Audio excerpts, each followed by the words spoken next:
ॐ अज्ञानतिमिरान्धस्य ज्ञानञ्जनशलाकया चक्षुरुन्मिलितं येन तस्मै श्रीगुरुवे नमः। हरे कृष्ण। आप सभी का स्वागत है। हम पढ़ रहे हैं भगवद गीता अध्याय 2 गीता का सार, श्लोक संख्या 48। योगस्थः कुरु कर्माणि संगं त्यक्त्वा धनंजय सिद्धय सिद्धयो समो भूत्वा समत्वं योग उच्यते।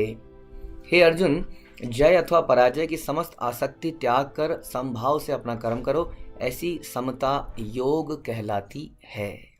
योग एक ऐसा शब्द है जो हर व्यक्ति जानता है आज की डेट में। योग जो है शब्द, योग शब्द का कोई बच्चा भी बता देगा जिसने हिंदी मीडियम में पढ़ा होगा। 1+1 इसको हम योग कहते हैं। योग मतलब जुड़ना, जोड़ना, उसको हम योग कहते हैं। लेकिन फिर भी इसका एक अलग, कुछ अलग ही लोगों ने मतलब निकाल लिया है। हाँ, तो अब किससे जुड़ना, क्या जुड़ना, ये सबसे बड़ी समस्या है। कोई नहीं जानता है कि योग का मतलब जुड़ना कैसे हो सकता है। तो योग का मतलब जुड़ना, किससे जुड़ना? आत्मा का परमात्मा से कनेक्शन, दैट इज कॉल्ड योग। उसके लिए कुछ आसन लगाए जाते हैं। आसन क्यों लगाए जाते हैं? आसन, इसको हम हठ योग कहते हैं, इसको हम अष्टांग योग कहते हैं। अलग अलग पद्धतियाँ हैं, इसमें थोड़ा थोड़ा भिन्नता है, लेकिन मेनली आप बोल सकते हैं हठ योग। तो इसमें आप क्या करते हैं, अपने शरीर को इस प्रकार के कुछ आसन लगाते हैं कि उससे धीरे धीरे अपनी श्वास पे कंट्रोल करते हैं। यम नियम प्राणायाम, तो उसमें आप अपनी सांसों को धीरे धीरे कंट्रोल करते हैं। योग सिद्धि लगाते हैं। जैसे कि कईयों ने देखा होगा, जब वो योग लगाते हैं थोड़ी सी शांति उन्हें मिलती है। जब प्राणायाम करते हैं तो थोड़ा शांति मिलती है। लेकिन वो शांति परमानेंट नहीं रह सकती है। क्यों नहीं रह सकती है? क्योंकि वो शांति असली कनेक्शन नहीं बना पाते हैं। उसका पर्पज़ ये है कि आपने अपने चेतना को उठाया, स्थिर किया और भगवान से जोड़ दिया। तो जब आप चेतना को संसार की चीज़ों से हटाते हो और योग में बैठते हो तो आपको अच्छा लगने लगता है, क्योंकि सारी समस्याएं संसार की ऐसा लगता है चली गई, क्योंकि आप उनके बारे में चिंतन करना बंद करते हैं, प्राणायाम करते हैं, उससे आपका चित्त शांत होता है। लेकिन क्योंकि वो कनेक्शन नहीं बना पाते आप, जैसे कि आप माना आपके ऊपर से कोई हवाई जहाज जा रहा है, आप उछल रहे हैं उसको पकड़ने के लिए। आप उछले तो सही, लेकिन उसको पकड़ नहीं पाए, तो क्या होगा? फिर से नीचे आ जाएंगे। यदि आपने उसको पकड़ लिया तो आप ऊपर चले जाएंगे।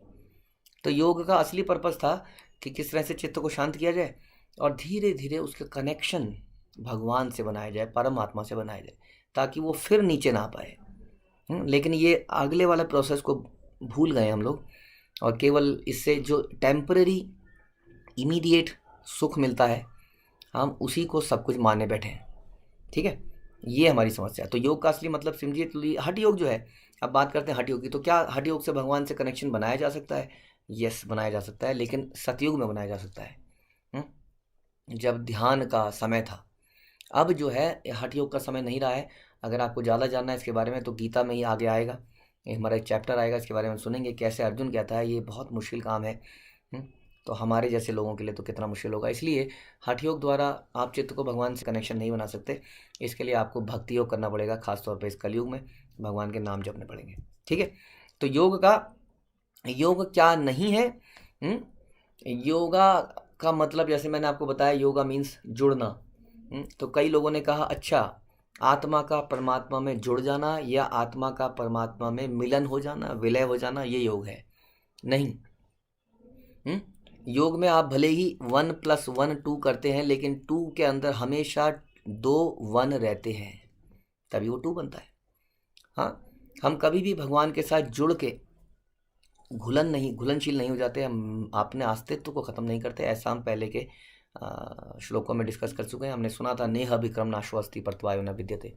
कभी ऐसा नहीं होता कि तुम नहीं रहोगे या मैं नहीं रहूँगा, या कभी नहीं था कि मैं नहीं था और तुम नहीं थे। तो हमेशा से जीव भी है, हमेशा से भगवान भी है, आत्मा भी है और परमात्मा भी है। आत्मा का परमात्मा से फिर मिलन का क्या अर्थ है? इस योग का अर्थ क्या है? कैसा मिलना? आत्मा का परमात्मा से मिलने का अर्थ है आत्मा का परमात्मा की सेवा में लग जाना। क्या उसको मिलन नहीं कहते? कहते हैं कि नहीं?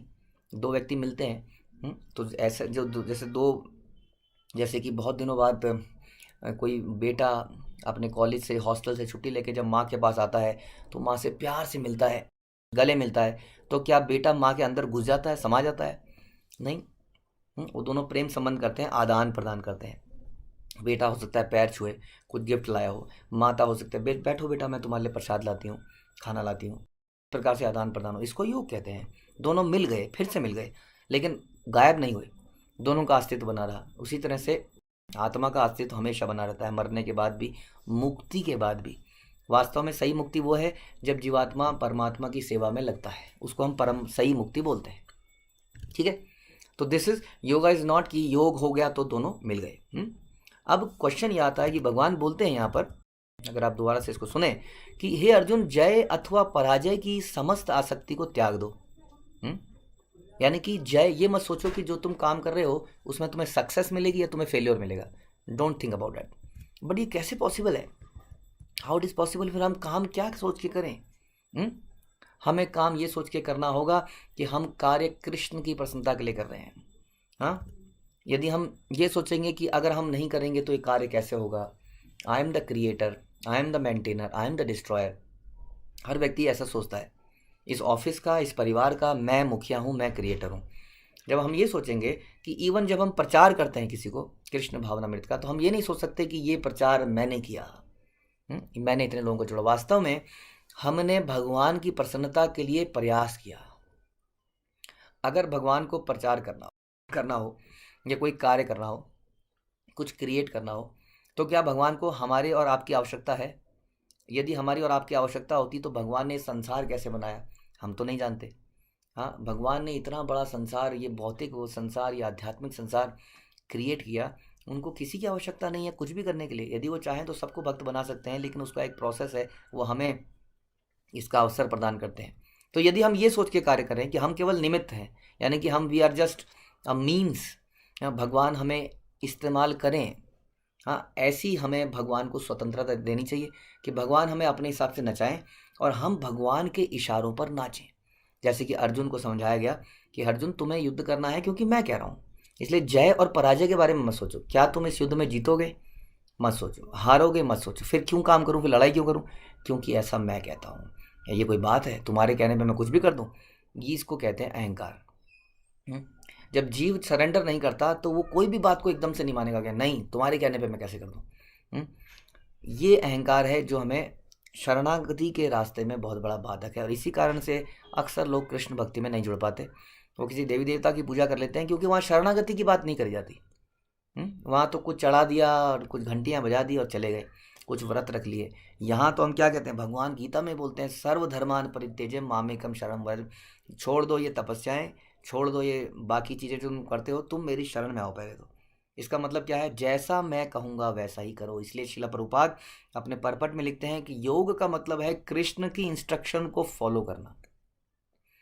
इस तरह से हमारी इच्छाओं का भी योग हो गया, यानी कि जैसी कृष्ण की इच्छा वैसी मेरी इच्छा, ये हो गया योग। दोनों की इच्छाओं का योग, यानी कि जो कृष्ण की इच्छा है वही करेंगे, जैसी उनकी इंस्ट्रक्शन है उसी को फॉलो करेंगे। अपना दिमाग इसमें लगाएंगे कि इसको फॉलो किया कैसे जाए, या ये कहने में नहीं लगाएंगे कि इसको किया जाए या ना किया जाए। दिमाग किस में लगेगा कि इसको कैसे किया जाए, ये नहीं लगेगा कि किया जाए या ना किया जाए। इसको संपूर्णता, इसको योग कहा जाएगा। इसलिए श्रील प्रभुपाद कहते हैं कि योग क्या है? कृष्ण की इंस्ट्रक्शन को फॉलो करना ही योग है, सबसे बड़ा योग है। इस प्रकार से हम जय और विजय की चिंता करे बिना, सक्सेस एंड फेल्योर, हाँ, किसी भी कार्य में हम ये नहीं सोचेंगे कि वेदर आई विल सक्सीड और नॉट। हम सिंपली इसलिए करेंगे क्योंकि ये कृष्ण का आदेश है और उनके आदेश में उनकी प्रसन्नता है, और ये गुरु का आदेश है, गुरु के प्रसन्नता में कृष्ण की प्रसन्नता है।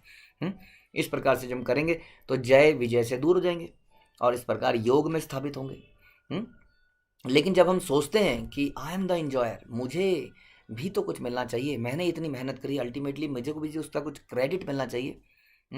हमारे एक बहुत बड़े, हम सुनते हैं हमारे सन्यासी उसको, तो इस्कॉन के, वो बोलते हैं कि यदि आप एक सेकंड के लिए भी ये सोचते हो, अपने किए हुए कार्यों का थोड़ा सा भी क्रेडिट लेना चाहते हो, तो आप माया में हो, ऐसा बोलते हैं, दैट यू आर इन माया। जब आप सोचते हो कि मैंने किया, इसके बदले में मुझे भी तो कुछ मिलना चाहिए, कुछ ना कुछ तो मिलना चाहिए, आई एम द एंजॉयर, वो व्यक्ति योगी नहीं बन सकता। जो एंजॉयर, हमने कुछ दिन पहले एक और श्लोक सुना था, भोगेश्वरम प्रसक्ता नाम तया उपहत चेतसाम, जो व्यक्ति भोगों में लगा रहता है, लिप्त है, तृप्त है, हाँ, वो व्यक्ति कभी योगी नहीं बन सकता है। योगी बनने के लिए अपनी इच्छाओं को छोड़कर कृष्ण की इच्छाओं को अपनाना पड़ेगा। इसलिए हमें भगवान से, हमें सब काम कृष्ण के लिए करना पड़ेगा। एंड यही कनेक्शन को हम योग कहते हैं, जो हम बार बार यहाँ पर डिस्कस कर रहे हैं। ठीक है, वही व्यक्ति जो कृष्ण के लिए कार्य करता है, कृष्ण की प्रसन्नता के लिए, वही सच्चा योगी है, बाकी कोई भी योगी नहीं। इसका मतलब इस संसार में जितने भी आप लोग अपने आप को योगी कहते हैं, वो योगी नहीं है, क्योंकि उन्होंने अपना कनेक्शन नहीं बनाया। कनेक्शन बनाने का मतलब क्या बताया आपको, कि आप वही कार्य करोगे जो कृष्ण की प्रसन्नता जिसमें है, गुरु की प्रसन्नता जिसमें है, उन्हीं का इंस्ट्रक्शन फॉलो करोगे। आप, मैं और हम सभी, पूरी परंपरा अपने अपने गुरु परंपरा को फॉलो करेगी। इट्स नॉट लाइक कि मैं आपके लिए कह रहा हूँ और ये मेरे लिए नहीं है, इट इज़ फॉर एवरीबडी। इस प्रकार हम परम योग में स्थित होंगे। भगवान कहते हैं ऐसी समता योग कहलाती है। हरे कृष्णा। भगवत गीता की जय। श्रील प्रभुपाद की जय।